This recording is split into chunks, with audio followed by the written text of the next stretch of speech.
Cuidar da saúde é cuidar de você. E para manter esse cuidado, a Real Convênios está presente em várias cidades, com ampla rede de profissionais e serviços credenciados. Conheça todos em nosso aplicativo. Tudo sem carência e valor que surpreende. Real Convênios, para você e para quem você ama. Nosso WhatsApp 68 32 23 10 11.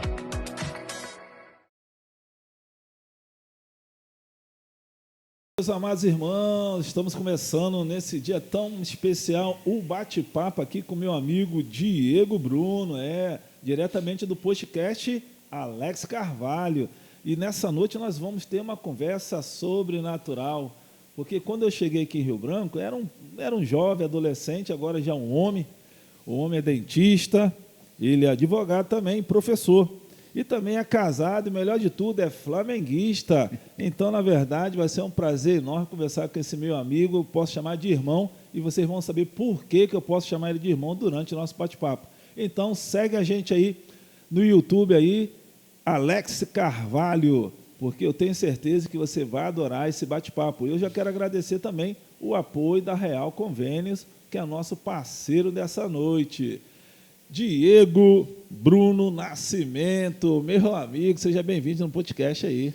Muito obrigado, Alex, é um prazer estar aqui com vocês, compartilhar a nossa história, como você falou, né? De fato, somos praticamente irmãos, né? E, para mim, eu tenho certeza que vai ser um bate-papo aí de muita interação e curiosidade sobre a nossa jornada aqui em Rio Branco. É verdade. Sabe por que eu falo que ele é meu irmão? Porque a pessoa que me trouxe para o Acre há 23 anos é justamente o Lourenço. O Lourenço e a dona Socorro, que eu chamo ela de mãezona, é o responsável desse jovem adolescente do Diego. Então, eu falo que nós somos irmãos. O motivo é justamente isso. Diego, eu queria que você falasse um pouco dos seus pais, para você começar depois a falar das coisas atualizadas. Mas quem é o Lourenço e quem é a dona Socorro? Na verdade, como a gente fala, né, Alex, o meu pai, na verdade, quando ele veio para cá com minha mãe, a gente pode brincar que eles desbravaram o Acre, né? Porque na época o Acre não tinha a facilidade de comunicação com outros estados que tem hoje. Era muito difícil sair daqui de Rio Branco. E ele veio para cá exatamente para trabalhar nas telecomunicações, na época, pela Teleredes, né, que prestava serviço então para a Teleacre. E aí ele começou a iniciar nesse mundo aí, foi que a cidade foi crescendo, o estado foi crescendo, minha mãe ali sempre acompanhando.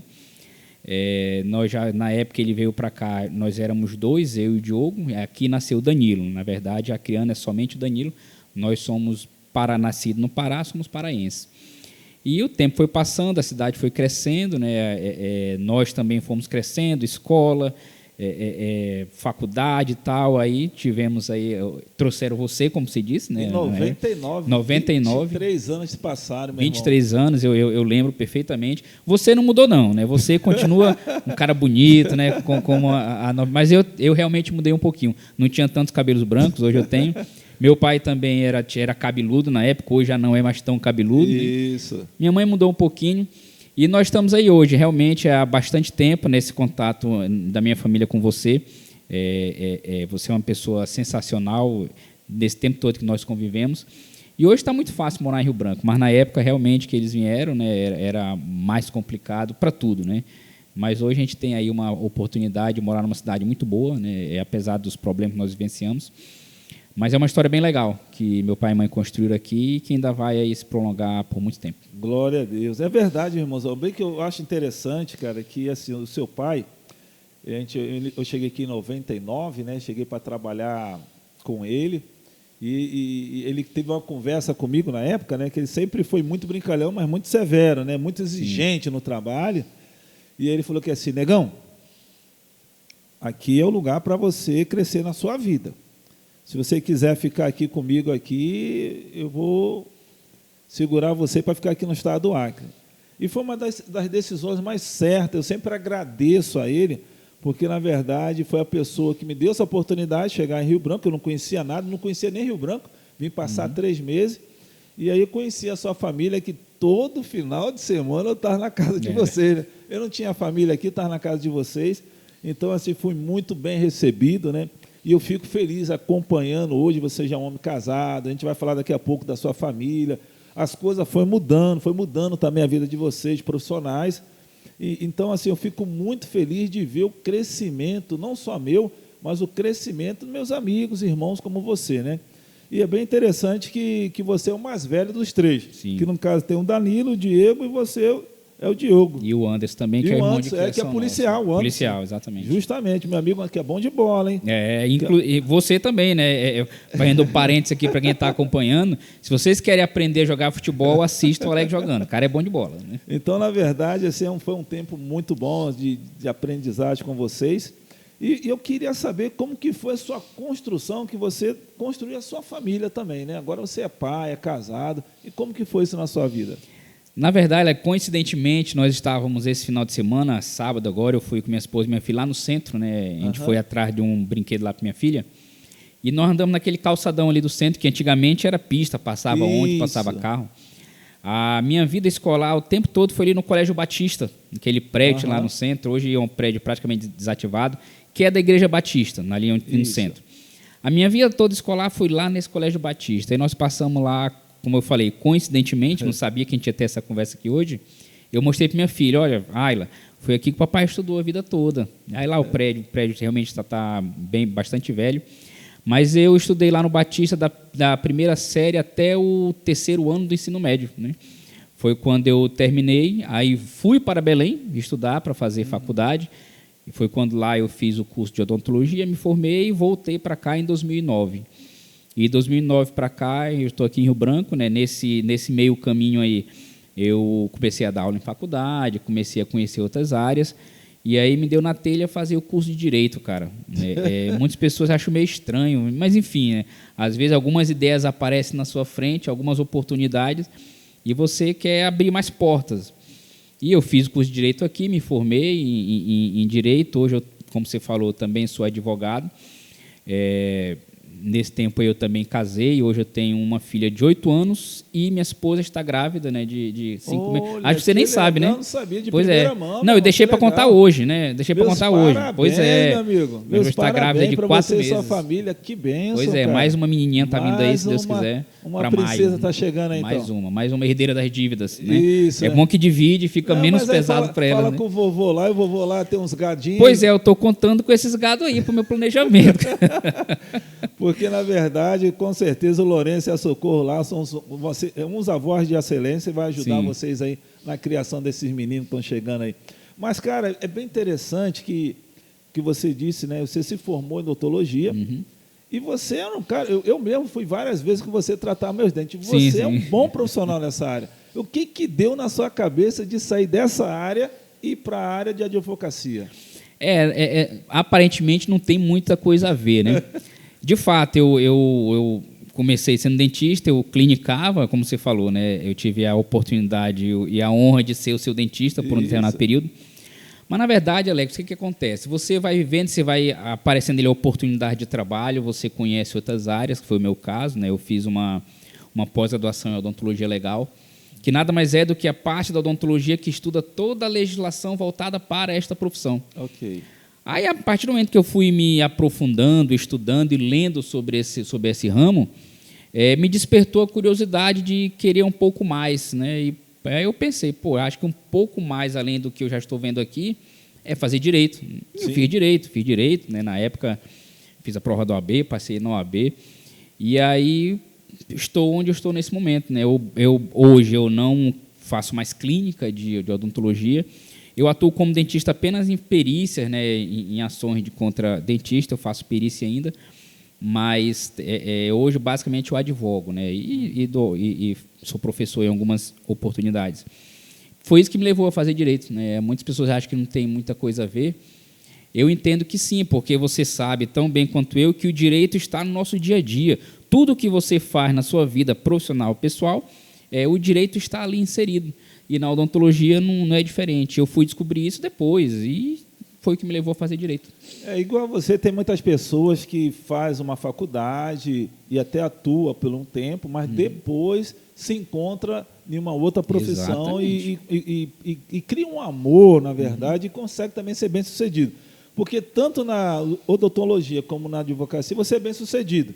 Mas eu vejo, eu te acompanho nas tuas redes sociais, que como advogado você está indo mais profundo, você quer ir mais além. Isso. Até por eu já ter uma experiência, eu sempre comentei isso com meus colegas, Alex, que é o seguinte, você quando faz uma segunda graduação, você já vai com outra ideia, com uma outra mentalidade. Quando eu fiz a primeira graduação, eu entrei na faculdade, eu tinha acho que 19 anos, né? Então você é muito cru para a vida. Diferente quando eu fiz direito, já tinha uma outra vivência, já tinha família, né? Então você vai com uma outra responsabilidade que você mesmo cria. Então isso aí te dá mais experiência e te dá mais, digamos assim, know-how para você escolher e decidir o que você vai fazer. E quando eu fiz direito, eu abracei especificamente algumas áreas do direito, porque eu já tinha uma experiência prévia, uma experiência anterior, que, como você falou, de fato me levou a aprofundar mais nesse momento. Além do que, logicamente, na época que eu me formei em odontologia, a gente não tinha esse mundo virtual que nós temos hoje, de redes sociais, né? Tudo era muito mais difícil de divulgar. Hoje não, hoje a rede social ela te dá um alcance extraordinário. O próprio podcast que você faz aqui, ele te dá um alcance que há poucos anos atrás era inimaginável. Não tinha. Você precisava de televisão, precisava de um canal de rádio, então era muito difícil você divulgar suas ideias. Hoje a rede social, esses aplicativos, ele te dá essa ferramenta. E nós temos que saber aproveitar, utilizar a nosso favor para divulgar o nosso trabalho, até para ajudar pessoas também, com as dicas que eu coloco lá, que existe todo um amparo por trás daquelas relações que são feitas no dia a dia. E é bem engraçado, Diego, que o seu irmão, né, no caso o caçula, que é o Danilo, também é um advogado. Sim. Vocês trabalham junto, cada um tem seu escritório, como que é isso em família?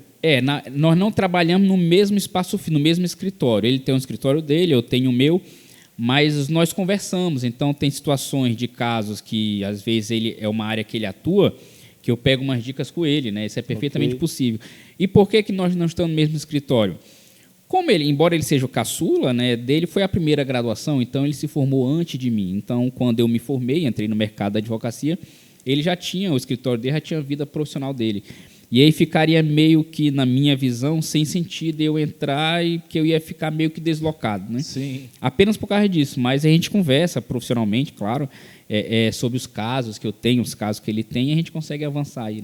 Ainda não aconteceu de você pegar um cliente, né, ter um cliente e ele ser seu oponente com outro cliente. Já aconteceu esse fato com Alex, vocês? eu confesso que quando eu me formei, eu fiquei pensando, cara, já pensou se chegar numa situação, né? Eu estou por um cliente, meu irmão está por outro, mas ainda não aconteceu. Que não aconteça, meu amigo. Tomara que não, mas se acontecer, que eu ganhe para ficar tirando sarro dele, né? Que aí fica melhor, né? Mas não aconteceu ainda na situação. Rapaz, mas que legal, cara, que legal. Porque eu tenho outro irmão, na verdade, né, que é o Danilo, o Diogo. Né? O Diogo, que ele é biomédico, ele não está nessa área de advocacia. Mas ele está lá em Belém, está bem também, né? Não, o Diogo, nós estávamos brincando semana passada que ele tem um laboratório, né? Então, ele está trabalhando muito esses dias, até infelizmente pela situação de Covid que nós estamos vivenciando, sim. Né? Mas o Diogo está bem, está bem instalado lá em Belém, ele tem a casa dele, tem um laboratório dele. Esse não vai querer ser advogado? Provavelmente não, porque pelo que a gente conversa, não é muita área dele, né? Talvez ele fique aí na biomedicina mesmo, no laboratório, mas ele está bem, não vejo aí motivo também não para ele tentar enveredar por outra área. Até porque, Alex, alguns colegas também me perguntam, né, como é que eu tive coragem de fazer uma segunda graduação. É muito cansativo você fazer uma segunda graduação, uma nova faculdade. Eu acredito. Principalmente quando você tem família, porque você tem seus problemas do seu trabalho, os problemas de contas para pagar, e você ainda tem que ter cabeça para fazer uma outra graduação. Então, você tem que estar muito focado mesmo nesse objetivo, senão você não consegue. E o caso dele, eu acho que não requer não ele fazer uma outra graduação. É isso aí, meus amigos. Então, na verdade, Diego, tem algo bastante interessante que eu quero conversar também contigo. Quero aprofundar um pouco mais esse assunto aí na área de direito. É justamente isso. Nós sabemos que, durante o tempo, muitos grandes, bons advogados, né, foram surgindo no mercado, mas, como em toda profissão também, tem alguns advogados que não são também de tão grande qualidade, né? É um mercado, na verdade, essa área sua, que muitas pessoas, às vezes, falam que assim, não, mas isso aqui é bom na área criminal, isso aqui é bom na área da família, isso aqui é bom na área do trabalho, e, na verdade, a sua especialidade, na verdade. O direito, assim como qualquer profissão, ele tem várias áreas de atuação, tem vários ramos. Hoje, eu basicamente atuo na área de direito médico, que é uma área nova que vem surgindo, e direito do trabalho. E por que isso aí que você falou é muito interessante, porque muitos profissionais, advogado, engenheiro, arquiteto, médico, dentista, Sim. qualquer profissional, às vezes eles tentam atuar ao mesmo tempo em vários ramos. É humanamente impossível você dominar bem várias áreas. O correto, o ideal, falando, é você focar em uma, duas, no máximo 3 áreas, porque você tem tempo maior para se dedicar às técnicas, à parte científica dessas áreas.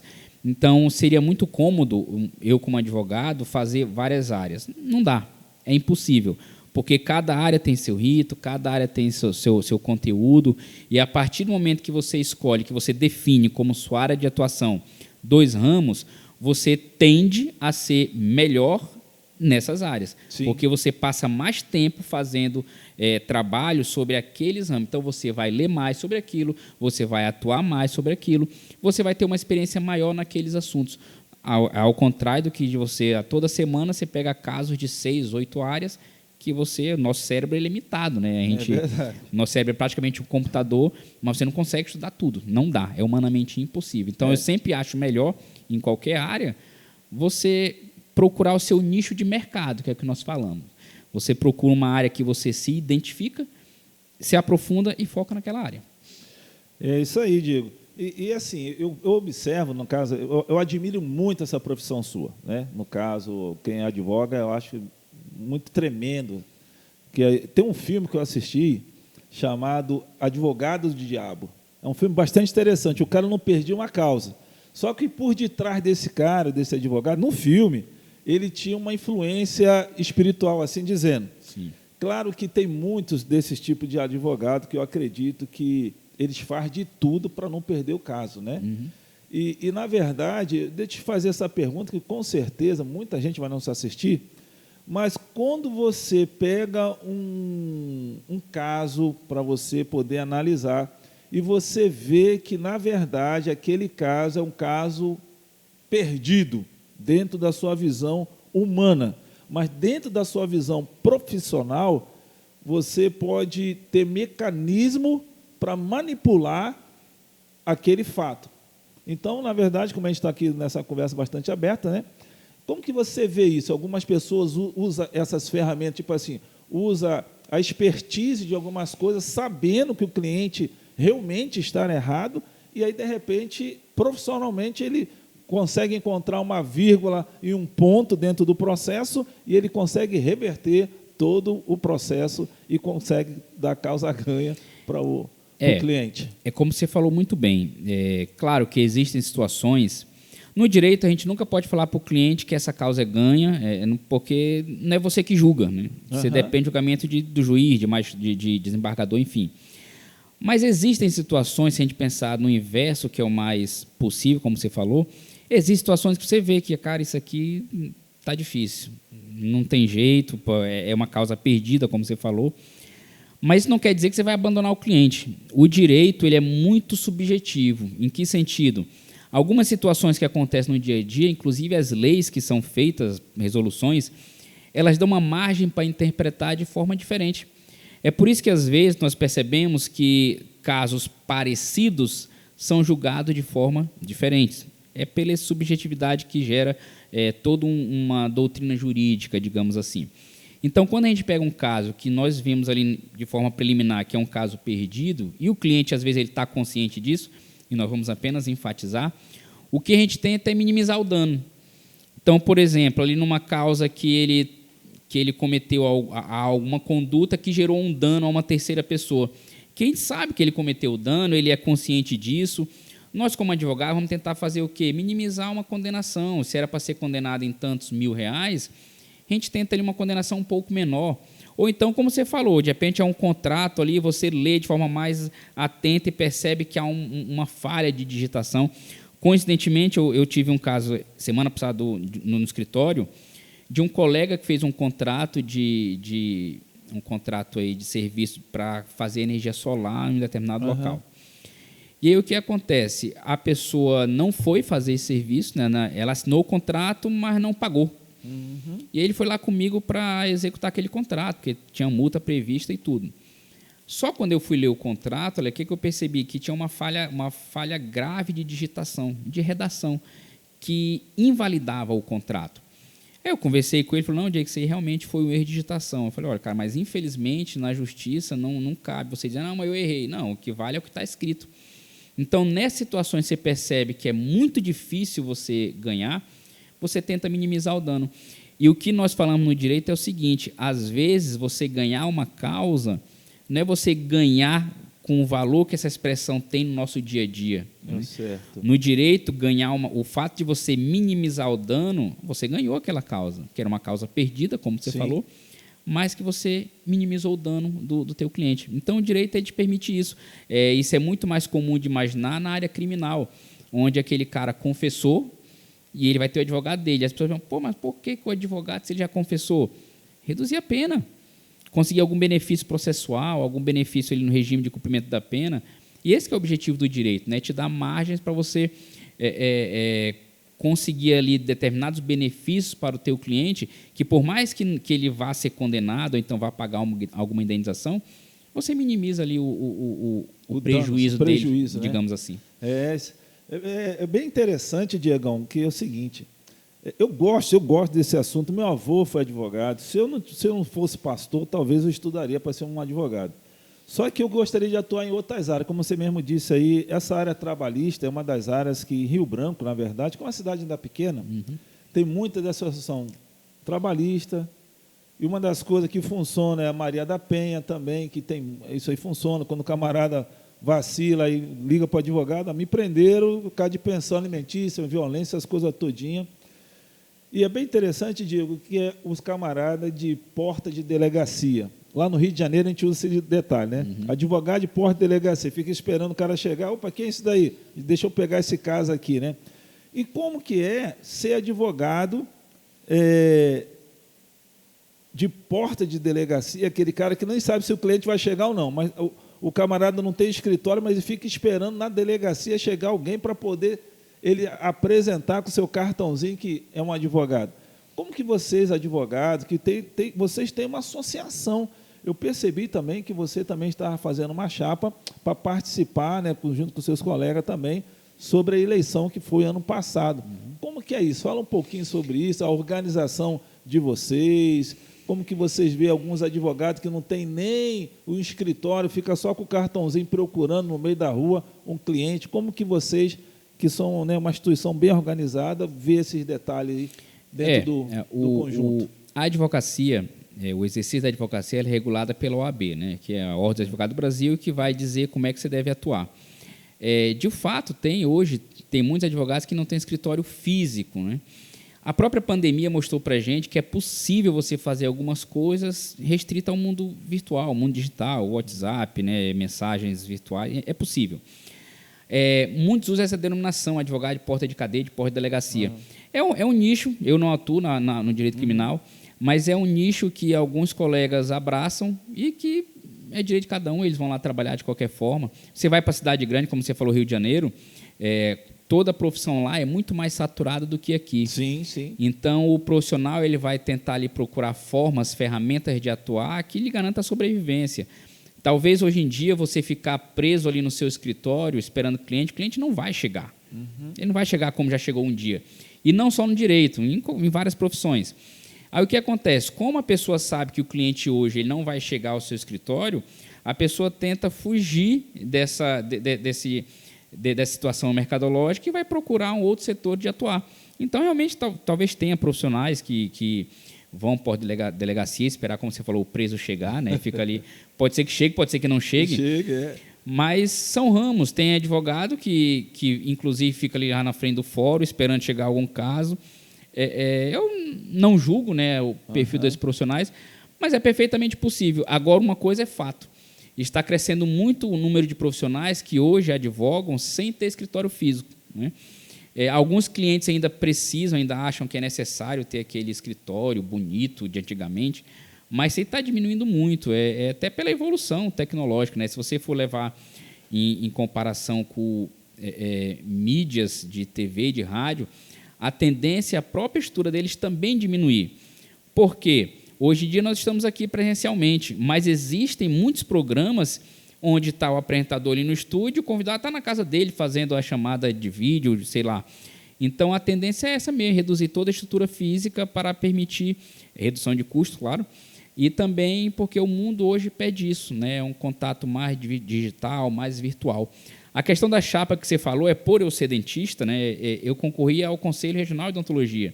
Então, de fato, eu formei uma chapa lá, né? Que era, na época era chapa 3, nós vencemos, inclusive, a eleição do CIO. Mas na OAB não, na OAB eu não concorri, mas teve sim a eleição ano passado. E aí todo o exercício da advocacia é regulado pela OAB. Ela que diz o que você pode fazer, o que você não pode fazer. Se você fizer algo que ela diz que não pode, você responde a um processo ético, e aí vai todo um desenrolar processual dentro da OAB. Porque para ser advogado, na verdade, um advogado realmente bem-sucedido, renomado, a pessoa precisa seguir a cartilha que é lá de vocês, né? Sim. Por exemplo, os médicos, eles fazem aquele juramento. Eu creio que vocês, advogados, também têm uma linha de seguir para não sair dos padrões, porque também pode ser cassado o registro de vocês, sim. Né? O juramento que existe nas profissões, ele é mais, como é que pode falar? É como se fosse um texto histórico que um dia alguém criou, né?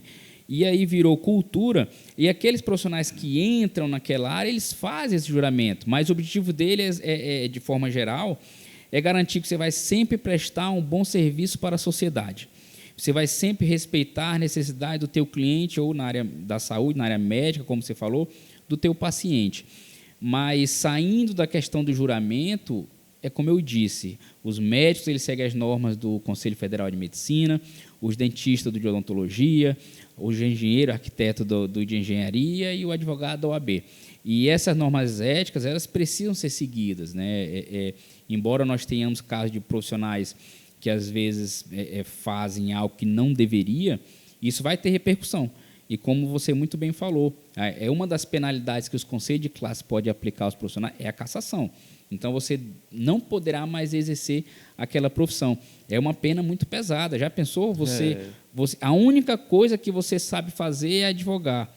Você não pode mais advogar, né? Então, é importante o profissional ter esse cuidado de saber onde ele está pisando, o que ele está fazendo, para não sofrer esse risco aí, né? Diegão, e é bem interessante que eu quero conversar com vocês sobre 2 assuntos que está tudo ligado em você. Por exemplo, esses últimos tempos agora, a maioria das pessoas está clareando o dente, fazendo novos tratamentos, e são tratamentos caríssimos.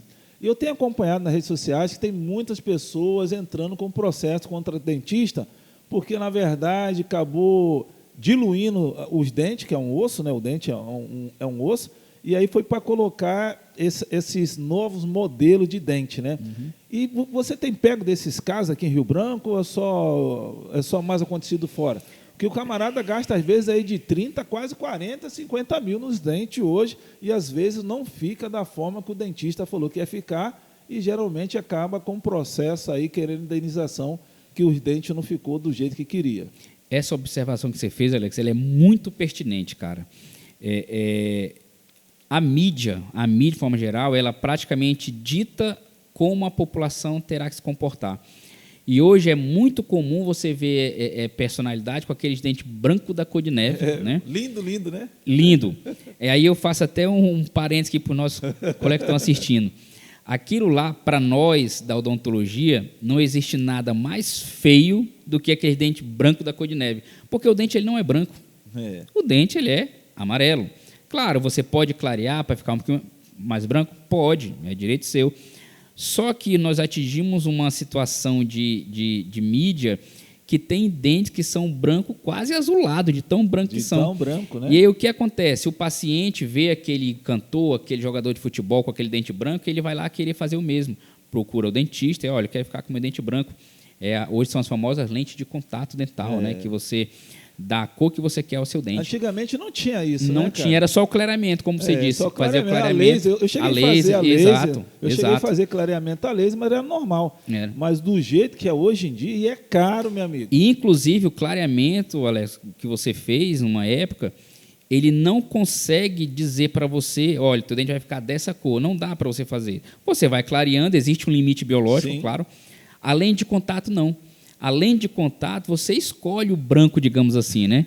O cara pode estar ouvindo, poxa, branco, mas branco não é branco? É, mas quando a gente fala de tratamento estético, tem o branco normal, é aquele branco muito branco, que é o que se vê nos atores. Aquilo lá você escolhe. E as pessoas perderam esse senso de estética. Eles querem um branco tão branco que todo mundo vê que aquilo é artificial. Não é dele. Não é dele. E aí, juridicamente falando, qual é o problema que isso aí pode gerar? Às vezes, o paciente vai atrás do dentista porque quer ficar igual a fulana e não é possível chegar nesse igual, só que o dentista não fala. E aí ele começa um tratamento onde o paciente tem uma perspectiva de resultado que o dentista não vai conseguir alcançar. Mas não porque ele não sabe, porque não dá. E aí o dentista termina o procedimento e o paciente fica ali descontente, porque não era daquele jeito que ele queria ficar. E vai sim gerar uma demanda judicial, mas porque houve ali uma falha de comunicação. E é muito comum isso acontecer. Aqui em Rio Branco, nós ainda temos poucos casos, porque, como você falou, a média da lente de contato é isso aí que você disse mesmo, 40, 50 mil reais. Então, nós temos uma população aqui, em poder aquisitivo, muito restrito para pagar esse valor. Mas quando você vai para cidades desenvolvidas, São Paulo, Minas, Rio de Janeiro, lá já é muito comum. Já é uma realidade. Já é uma realidade, porque lá o poder aquisitivo, claro que é muito maior. Então, lá nós já temos várias ações judiciais abordando esse tema. Seja porque a pessoa não se reconheceu, seja porque não atingiu o que ela queria. E aí hoje também tem a questão da harmonização orofacial, né? Você coloca botox e tal, que é outra coisa também que as pessoas estão perdendo o sentido. Tem gente que não se reconhece depois. Verdade. Exagerou, a pessoa ficou irreconhecível. Todo tratamento estético, Alex, ele é passível de gerar problema, porque mexe com o teu subjetivo. O que é bonito para você pode ser bonito só para você. Eu posso achar feio. Mas não é que é feio, é porque a sua percepção, a minha é outra. Sim. E o tratamento estético ele vai mexer com a percepção das pessoas. Às vezes o dentista fez um procedimento, chegou naquele resultado, porque o dentista acha bonito e às vezes até o correto, mas não é a percepção do paciente. O paciente ele não analisa uma técnica terapêutica baseada na ciência, mas na percepção subjetiva de beleza dele. E é aí que gera os problemas jurídicos. Rapaz, é bem interessante. Alguns colegas nossos lá para o Rio de Janeiro e São Paulo, né?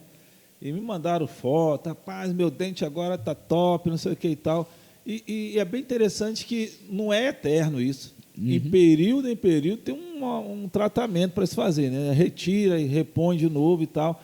E isso acaba tendo um desgaste realmente no dente. E isso com certeza gera processo, porque muitas pessoas às vezes pagam algo, mas não fica satisfeita. Aí, por não ficar satisfeito, quer reembolso.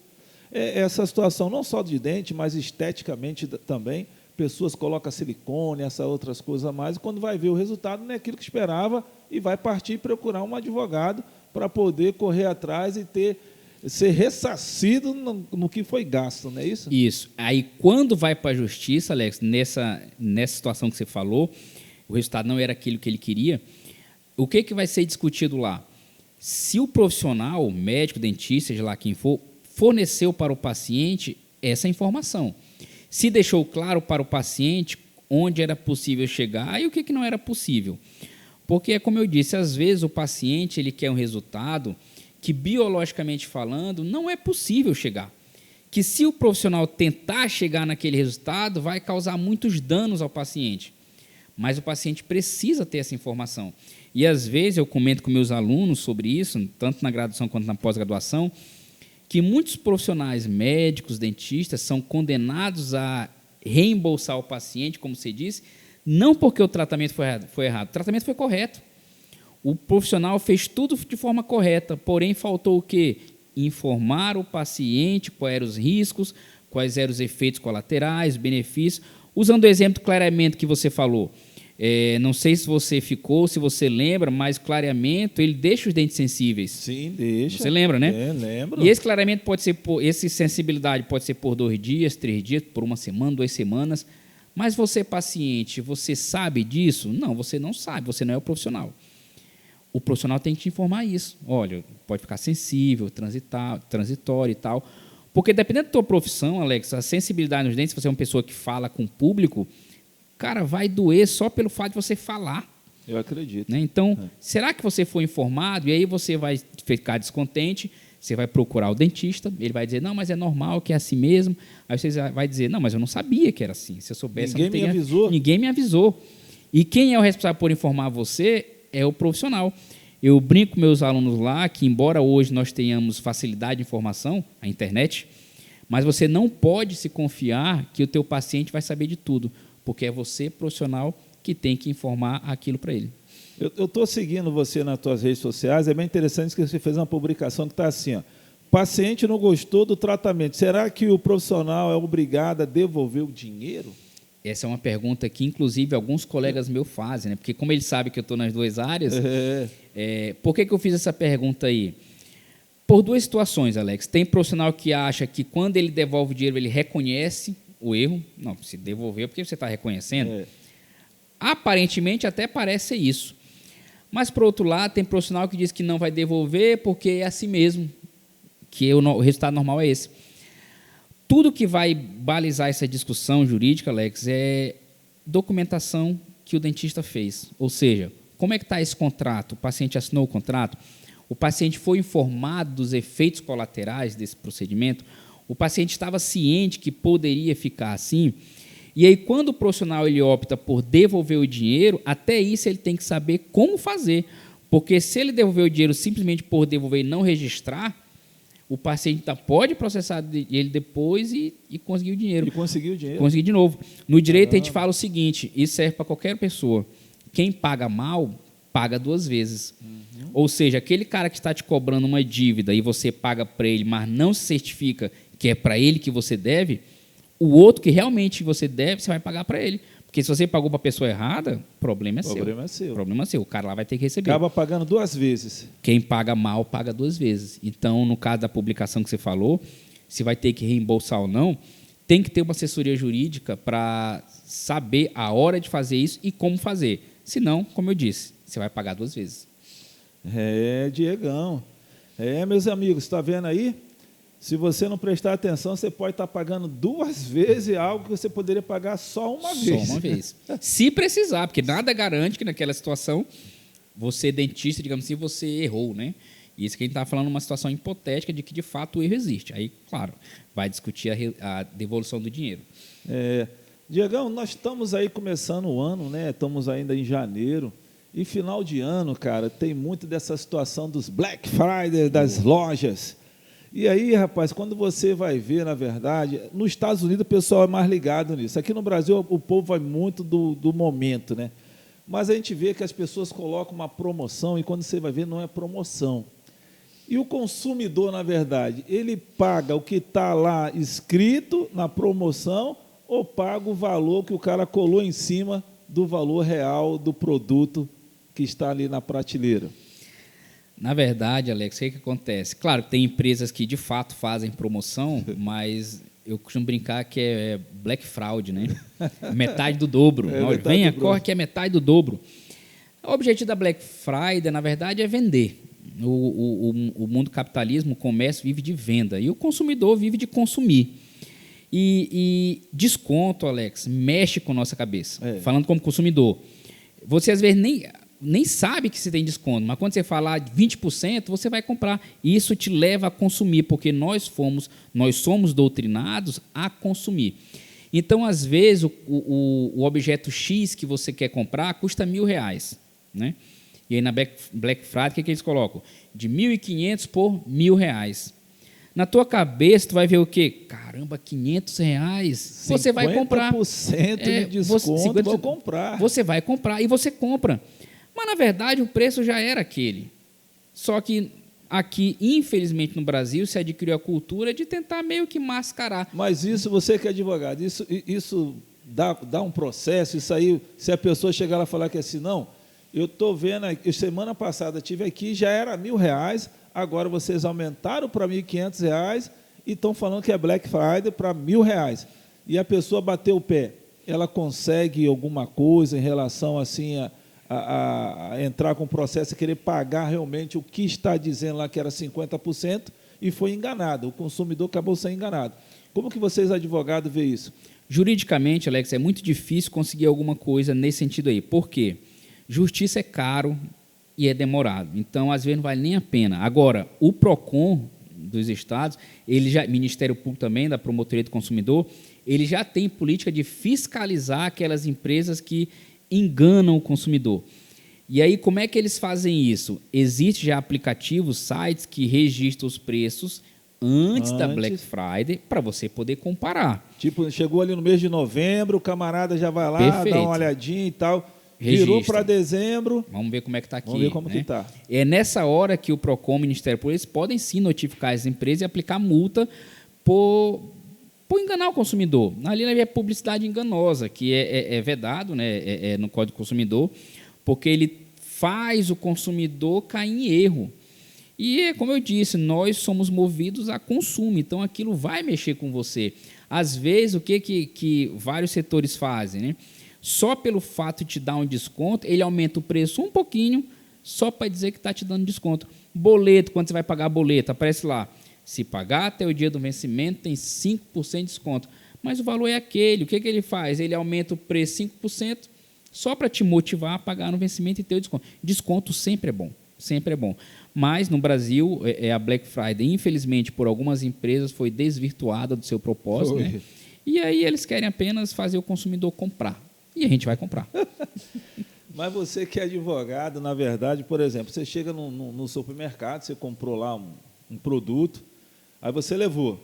Aí você chega em casa, quando você vai ver, você tira ali o valor, você vê que o valor de baixo, que está abaixo, é bem menos da metade que você poderia comprar, vamos supor, comprei o produto, era R$10. Quando você chega em casa, você vai ver o produto valia R$4,50 e você pagou R$10. Te dá direito de você voltar no mercado e falar, ó, tinha dois preços. Um que eu comprei de R$10 e o outro que era de R$4,50. Isso te dá direito, você como advogado, conhecedor da lei, de ir lá no mercado e questionar isso, esses dois preços? Se for igual o exemplo que você está falando, em princípio não, porque tinha um preço ali, né, que tinha outro por cima, isso. Correto?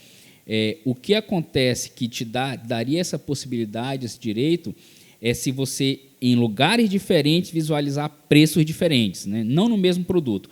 Um exemplo, você vai lá num supermercado, e aí lá na prateleira está dizendo que o produto é R$ 5,50. Você leva que ele vai lá no caixa e quando ele passa lá diz que é R$ 7,50. Opa, o mesmo produto, dois valores diferentes, aí vale o menor preço. Né? Não importa isso se... Isso aí é de direito. Isso é de direito. Não importa se, não, mas foi o erro. Não importa, vale o menor preço. Se, por exemplo, você vai numa loja aqui em Rio Branco, que também tem um site, e aí você vê no site que o valor é X, você vai lá na loja física e vê que o valor é um pouco mais caro. Mesmo produto, preço diferente, vale o menor preço.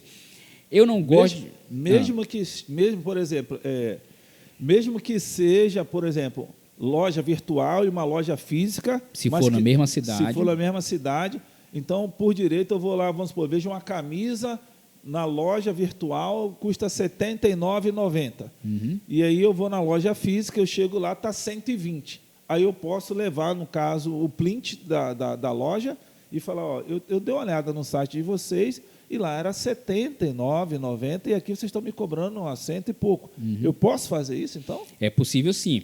Mas, geralmente, as empresas colocam um regulamento lá no site, né? Que a gente não lê. Infelizmente, a gente não lê. É justamente que a letrinha pequenininha. Isso. Vamos dizer que é não sei o que estoque, na loja física tem que pagar isso, enfim. O exemplo que eu trago para isso é numa rede de farmácia que nós temos aqui em Rio Branco, uma rede nacional, ela tem as lojas físicas e o site.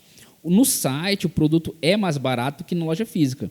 O que nós fazemos? Eu sei, minha esposa está grávida, ela toma umas vitaminas aí que grávida tem que tomar, e nós fazemos isso. No site, o produto é em cerca de 30% mais barato que na loja física. O que ela faz? Ela compra no site e retira no local. Só que o site já prevê isso. Se você comprar aqui, você retira na farmácia próximo da tua residência em até 1 hora. Né? Legal. Aí, de fato, lá é diferente. A questão é nós, consumidores, nos atentarmos para isso. Mas se nesse mesmo exemplo do remédio, se você vai na farmácia física e lá está um preço, no site está outro e você paga na física, eu não vejo margem para você questionar, mas no site é mais barato. Não, é mais barato para quem comprar no site, você comprou aqui na loja física. Porque nesse caso eu não estou vendo a empresa numa tentativa de te enganar. A grande questão que a gente tem que discutir é se aquela conduta da empresa visa enganar o consumidor. Aí abre margem, sim, para questionamento. Juridicamente, Alex, eu acho não é válido porque você não vai... É mais caro você entrar na justiça do que você pedir ali aquele abatimento do preço. Então, a questão é os nossos órgãos fiscalizadores ter essa política, que já tem... No caso, é o PROCON, Ministério Público, isso para evitar que as empresas enganem o consumidor. Porque tanto o PROCON como o Ministério Público, eles têm advogado à disposição para ir essas coisas, tem a acompanhar. promotoria, que é do promotor, eles têm órgãos especificamente para isso, para fiscalizar. Agora, claro, eles não são... O Estado ele não é onipresente, ou seja, o Estado não tem como fiscalizar tudo ao mesmo tempo em todos os lugares. Depende de denúncia. Então, se a população achar que aquela empresa está cometendo algum ilícito, cabe a ela fazer denúncia no Ministério Público, PROCON, que eles vão tomar as medidas cabíveis, né, para essa situação. Juridicamente falando, realmente não vale a pena entrar, porque a justiça é muito moroso, é caro, envolve custas, então talvez não valha a pena. É sempre melhor conversar do que ir para a briga jurídica. Tá certo. Diegão, meu amigão, e como você foi virar flamenguista, cara? Isso é influência do seu pai, né, cara? É influência do meu pai, só que tem um detalhe, né, Alex? Na época, foi influência de fato. Era muito difícil torcer para o Flamengo, cara. Né?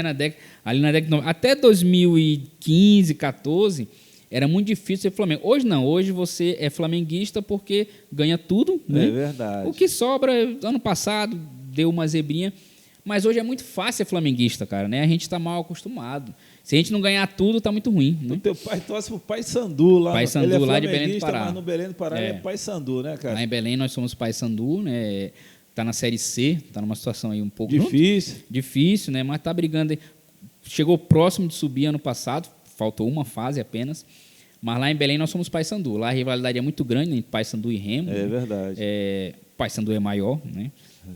Não porque eu seja Paysandu, mas eu acho que realmente é maior. Participou da Libertadores. E a camisa é bonita também. Camisa né, bonita, muito camisa bonita. Camisa. Lembra um pouquinho da Argentina, né? É verdade. Que embora seja nosso rival, eu acho a camisa da Argentina bonita, aquele azul celeste listrado, eu acho bonito. Mas lá nós somos Paysandu, de fato.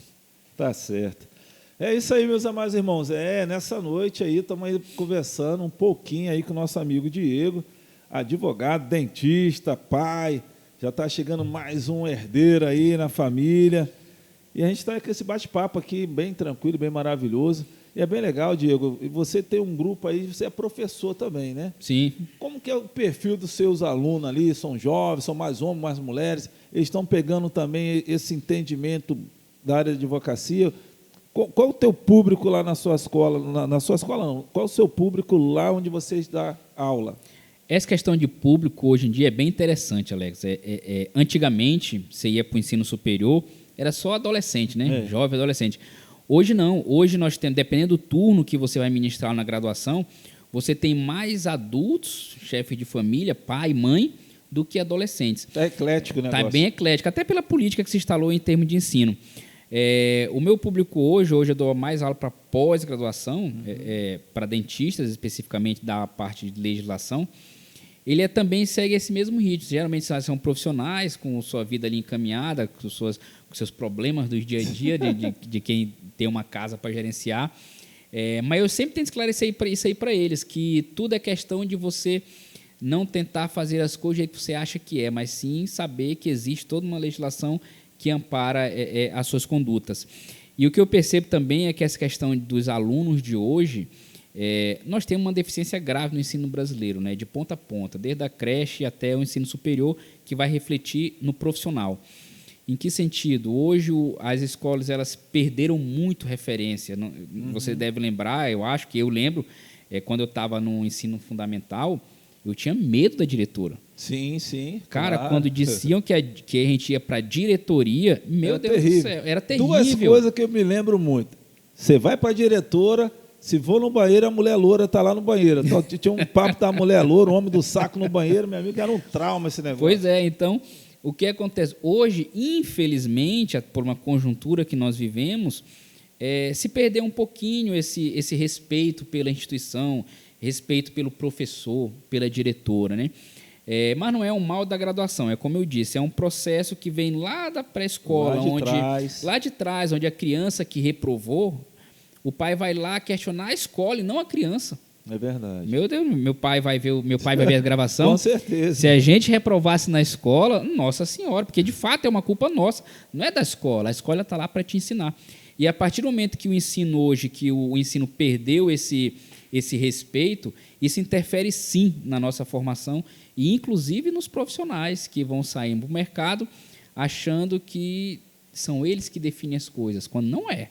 É o mercado que define e você tem que se adaptar a ele. E essa situação de mercado, uma coisa que me chama a atenção, aqui em Rio Branco nós não temos grandes empresas, aqui em Rio Branco ainda tem muita coisa para acontecer, né? E nessa área sua, não só como advogado, como dentista, em Rio Branco começa a ter um monte de pessoas formadas, mas já não tem tanto espaço para essas pessoas todas. Como que vocês veem isso no mercado, tanto na área de odontologia como na área de advocacia? Esse é um tema bem polêmico, Alex, que inclusive uma vez eu até participei de um debate sobre isso. Por que é um tema polêmico? Porque você dizer que as pessoas não precisam de ensino superior, você tem que ter muito cuidado em falar isso, porque a pessoa pode entender que não vale a pena estudar. Não, não é isso. Por que hoje nós temos uma grande quantidade de profissionais com nível superior desempregados? Porque o mercado não absorve todo mundo. Isso é natural. Nós temos, como você falou, nós temos poucas empresas. Aqui, grande parte é servidor público. Então, tudo isso interfere. Por outro lado, quando você vai naquelas profissões que te exigem conhecimento técnico, há deficiência de profissional. Muita.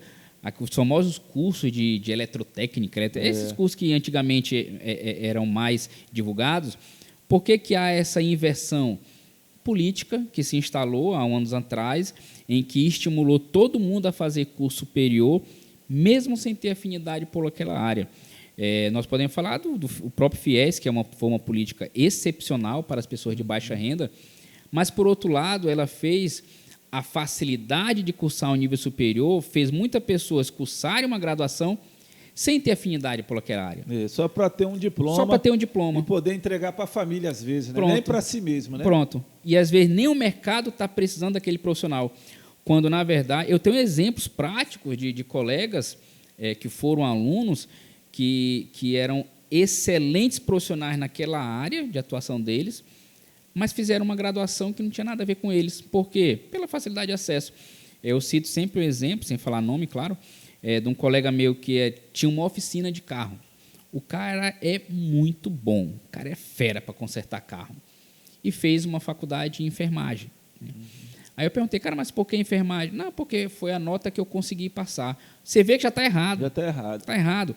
Porque se nós tivermos uma política de até a pessoa ser mais esclarecida, ela tem que investir naquilo que ela sabe fazer. Sim, claro. Então, se ele é um excelente mecânico de automóveis e ele já tem uma oficina, cara, investe na tua oficina. Justamente. Tu vai fazer enfermagem. Agora, se você tem um sonho, não, meu sonho é ser enfermeiro, aí sim, aí é outra história.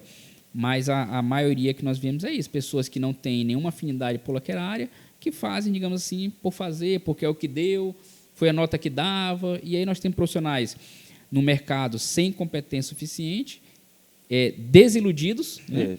Frustrados, né? Porque o mercado não tem emprego, de fato não tem. Rio Branco não tem. ainda. Rio Branco... Eu acredito que em Rio Branco, daqui a alguns anos, vai melhorar um pouco mais sobre isso, né? Mas como você está dizendo, eu me lembro quando eu cheguei aqui há 23 anos atrás, se encontrava muito poucos assistentes sociais e pessoas de contabilidade. Aí as faculdades começaram a formar esses novos profissionais. Sim. Na área. Então, todo mundo na cidade era assistente social. Me formei, assistente social. Não, me formei em contabilidade, me formei e tal.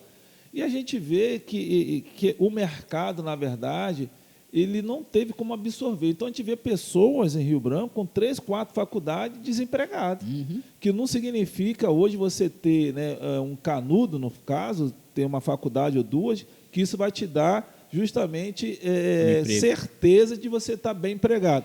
E tem muitas pessoas, como você, na verdade, também, além de ser professor pela uma instituição, mas você é advogado e tem o seu próprio consultório e acredita naquilo que você estudou, aquilo que você é. A questão é a seguinte, existem profissões que dependem de alguém te dar emprego, né?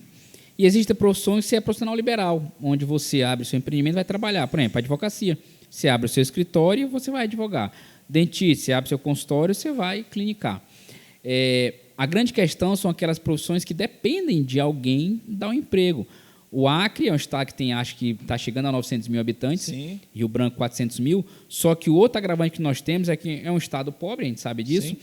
mas que, além de ser pobre, a maior parte da riqueza está em Rio Branco.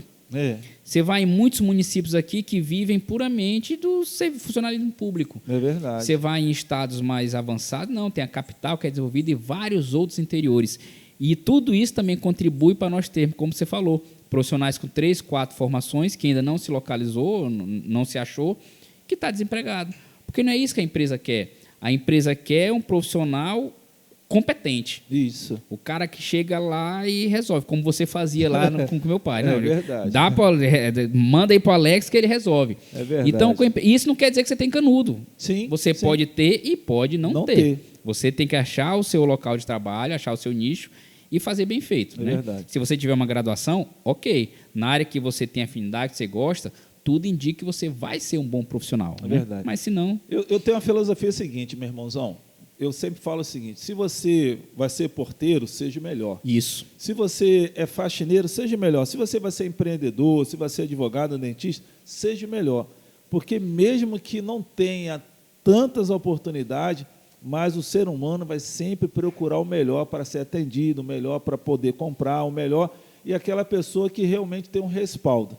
Então, eu acredito, como na sua profissão, eu conheço o seu trabalho, você foi bem sucedido como dentista e é bem sucedido como advogado. Então, eu sei que você pegou isso para você, junto com seus irmãos, e cada um de vocês são bem sucedidos naquilo que faz. A gente se esforça para ser, né? Porque se você se acomodar, você fica para trás. Isso aí que você falou é interessante, pelo seguinte, as pessoas, às vezes, elas criam preconceito com as profissões. Então, tem gente que tem vergonha de dizer que é porteiro, que é gari, que é margarida. Gente, são profissões. São profissões. Toda profissão é digna. Uma vez eu vi uma postagem na rede social onde uma mãe estava com um filho e estava passando o caminhão de lixo e o gari recolhendo lixo. E a mãe falou assim para a criança: olha, estuda, senão você vai ser que nem ele. Aí veio uma outra pessoa e falou: não, ele tem que estudar para não ser igual a você. Que julga a profissão do outro baseado, sei lá, num poder aquisitivo, que a gente sabe que não é grande, mas toda profissão é digna. É digna. E como você muito bem disse, não importa o que você faça, faça bem feito. Isso, faça Se melhor. você é o melhor cardiologista do mundo, seja o melhor profissional. Se você é um porteiro, um gari, um assistente, seja o melhor, independente da profissão. Essas coisas eu aprendi um pouco com seu pai. Seu pai me ajudou muito quando eu cheguei aqui em Rio Branco. Ele conversava muito comigo, falava que assim, até hoje em dia ele fala: negão, faça o melhor. Vai lá, resolve isso daqui. Você tem autonomia para resolver essas coisas aí. Ele deixava muito assim à vontade e sempre eu trouxe resposta para a empresa, né? Graças a Deus. E foi muitas experiências positivas, né? A gente tivemos alguns trabalhos aqui em Rio Branco, fui para Rondônia, o município de Rio Branco, tudo trabalhando, e o seu pai sempre confiou na gente, como ali supervisor geral da empresa, ele sempre confiava, e a gente trazia o retorno para a empresa também, né? E nessa época aí a Teleacre trabalhava em cima de uma supervisão muito grande pela Anatel na época, né? Sim. E aí tinha muito assim, posso dizer assim, uma cobrança muito grande da empresa, né? Da contratante. E a gente precisava trabalhar e dar resposta. Mas assim, meu irmão, eu fiquei muito feliz de conversar com você essa noite. É um prazer enorme. Está vindo mais a menina, né? Uma menina. Mais uma menina aí, glória a Deus. E que Deus possa abençoar você e sua família. E que o seu pai, muitos irmãos lá em Belém, todo mundo vai estar assistindo nossos irmãos Sim. aí fora. E que eles possam se agradar desse momento, desse bate-papo aí. Eu gostaria que você fizesse suas considerações finais, porque foi um prazer conversar com você, um pouquinho de cada coisa aí, mas foi muito aproveitoso. Alex, o papo foi tão bom que eu tenho a impressão que durou 10 minutos. Né? Então é sinal que foi legal, foi bacana. Como eu disse, para mim foi um prazer compartilhar esse momento aqui com você, cara, porque você é uma pessoa que realmente a gente tem muito carinho lá na nossa casa, como você disse, jogar bola com a gente, você todo final de semana tá lá em casa. Então, eu agradeço a oportunidade que você me deu aqui de falar um pouquinho sobre a nossa vida, nossa história, contar aqui. Parece que a gente não está nem aqui no podcast, está em casa conversando. Está na varanda lá da fazenda. Pronto, batendo papo, né? Batendo papo. Então, muito obrigado pela oportunidade, eu estou aqui à disposição, o que você precisar, pode contar com a gente, com a minha família, né? Isso aí acho que não é segredo, não é mistério para você. Mas estou muito feliz de ter participado. Foi o primeiro podcast que eu gravei, né? Mas gostei da ideia. Vou convidar o seu irmão também, os dois advogados. Pronto. Você e seu irmão, para a gente fazer um debate aqui. Vamos ver aqui como estão os autos dos casos. E a gente vai conversar aqui. Vai ser muito bom estar com você. E parabéns pelo seu trabalho, cara. Seu trabalho ele é muito bom, é muito competente. O trabalho, a filosofia que você segue, né? A sua qualidade no que você faz, o que você falou para mim, eu também falo de você, e por isso você está onde você está hoje. Nada é à toa, nada é sorte, né? Tudo depende da sua competência e do que você construiu. Trabalho. Muito trabalho, muito trabalho. Então, muito obrigado, Alex, obrigado à galera que está assistindo, ao pessoal aqui da área técnica, né? Que também, sem eles, não poderia ser feito isso certeza. aqui. Tem todo tem toda uma equipe, vocês veem aqui só nós dois, mas tem toda uma equipe aqui dando estrutura para a gente. Então, muito obrigado, precisar, estou sempre à disposição de vocês. Então é isso aí, meus irmãos. Fica ligadinho aí no podcast Alex Carvalho, AC, e vai vir muitas novidades. Eu tenho certeza que você vai gostar muito dessa conversa, dessa noite tão especial. E durante a semana vamos ter outros convidados também. Valeu, fique conosco aí. Que Deus te abençoe. Cuidar da saúde é cuidar de você. E para manter esse cuidado, a Real Convênios está presente em várias cidades, com ampla rede de profissionais e serviços credenciados. Conheça todos em nosso aplicativo. Tudo sem carência e valor que surpreende. Real Convênios, para você e para quem você ama. Nosso WhatsApp 68 32 23 10 11.